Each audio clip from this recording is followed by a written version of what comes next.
Pernah kepikiran, kenapa Jepang dikenal sebagai salah satu negara paling bersih dari korupsi dan suap? Jawabannya bukan cuma soal hukum yang ketat, tapi karena budaya mereka secara mendalam menolak suap dan korupsi sebagai sesuatu yang sangat memalukan. Masyarakat Jepang dibentuk dengan nilai kehormatan pribadi, disiplin, dan rasa tanggung jawab.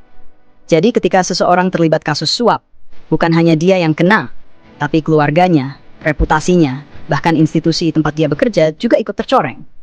Makanya nggak heran kalau ada pejabat Jepang yang ketahuan terlibat suap atau skandal keuangan, mereka langsung mengundurkan diri. Bahkan sebelum pengadilan mulai berjalan. Karena di sana rasa malu dianggap lebih berat daripada hukuman penjara.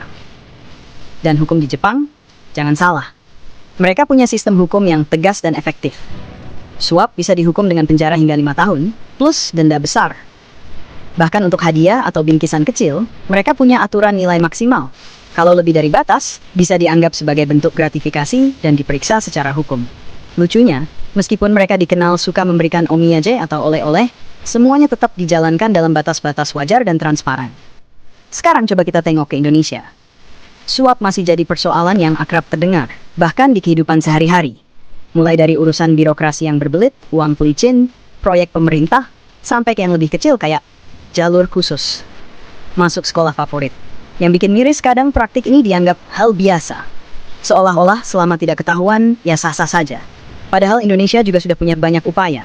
KPK, Undang-Undang Anti Korupsi, Sistem Pelaporan, Transparansi Anggaran, dan gerakan anti suap lainnya. Tapi masalahnya bukan cuma di hukum, budaya permisif terhadap korupsi masih kuat. Perbedaan utamanya, di Jepang, malu itu hukuman sosial yang nyata. Seseorang bisa kehilangan kehormatannya seumur hidup hanya karena satu kesalahan. Sementara di sini, kadang-kadang yang salah malah bisa balik lagi ke posisi yang lebih tinggi. Yang jujur, malah dicibir atau disingkirkan. Tapi bukan berarti nggak bisa berubah.